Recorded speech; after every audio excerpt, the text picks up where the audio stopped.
afraid to testify. They always blame it on Suge what everybody else do.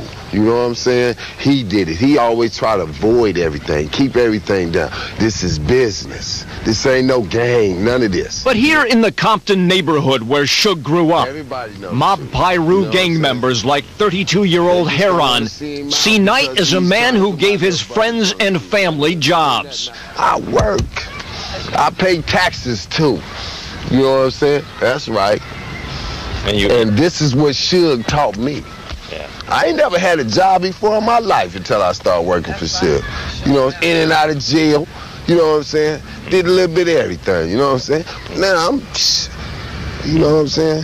Yeah. I'm a born-again worker. In this, he's a big guy with a big reputation. A local congresswoman once described him as one of the new young black entrepreneurs. Others describe him as a thug. In any event, the death row lifestyle that earned him a big reputation also put him in jail where he's awaiting sentencing for a probation violation. Fox Undercover takes a closer look at Suge Knight. Here in Las Vegas last fall, 330-pound Suge Knight scurries through the MGM casino. And in what a judge would later describe as a Rat Pack attack, Suge joins in kicking a downed Crip gang member who apparently disrespected Knight's death row records entourage. This assault would land Knight in court a few months later, where a judge determined Suge's involvement was a violation of his probation. I think he had been involved in an assault. Nearly 2 years ago, Suge had pleaded no contest to 2 other assault charges. In this Hollywood recording studio, he pistol whipped, fired a shot at, and threatened to kill 2 brothers after they used his telephone. George and Linwood Stanley later sued Knight.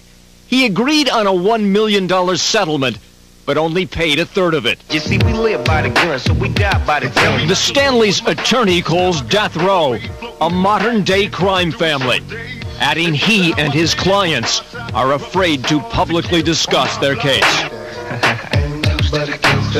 There is no doubt Knight's death row records has profited handsomely cultivating the gangster image. I'd like to introduce to you Suge Knight, CEO of Death Row Records, and he has a special announcement to make.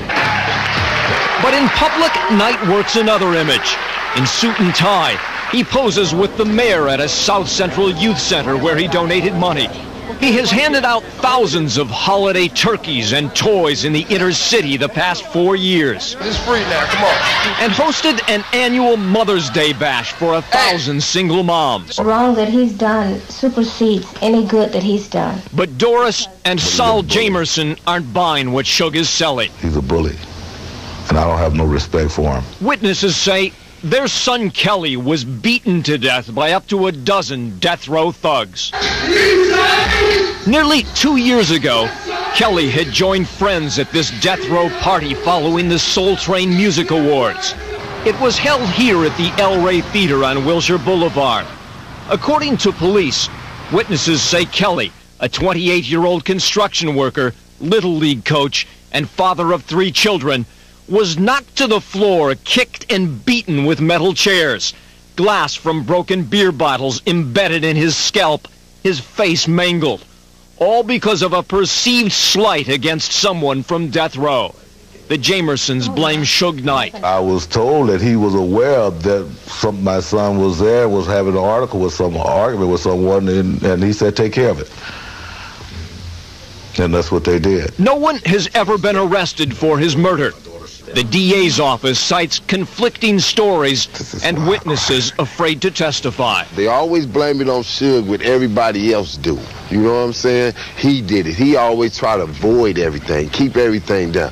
This is business. This ain't no gang, none of this. But here in the Compton neighborhood where Suge grew up, mob Piru gang members like 32-year-old Heron see Knight as a man who gave his friends and family jobs. I work. I pay taxes too. You know what I'm saying? That's right. And this is what Suge taught me. Yeah. I ain't never had a job before in my life until I started working for Suge. You know, in and out of jail. You know what I'm saying? Did a little bit of everything. You know what I'm saying? Now I'm, you know what I'm saying? Yeah. I'm a born-again worker. In this short film, they say sex sells. I think murder sells. Starring Snoop Doggy Dogg, A young rapper-songwriter called Sam Snead was also working for death row. Crazy bitch, I'm Sam Snead, better recognize. But in this so-called protection death declaration letter sent to the LA U.S. Attorney last April, Snead's father claims when his son tried to break a death row contract, Knight had him beaten and threatened to kill him. Snead has gone into hiding according to the letter, and even his lawyers refuse to talk about it. Check this out, dog. Hey, look. Fox News has confirmed Suge and Death Row Records are being investigated by federal and local law enforcement for alleged criminal activities. Knight, in a recent newspaper article, charged the probes must be racially motivated, saying sometimes people get sacrificed when they stand up. Martin Luther King, Malcolm X. Sometimes they take away your life. It makes you want to vomit, doesn't it? Attorney Joseph Porter represents several clients suing Knight and Death Row, including the Jamersons. It seems that it just follows him. I'm a gangster. When you see me coming, step out the way. I'm supposed to let my child see that. That's okay. That's what you're supposed to do to make money in America.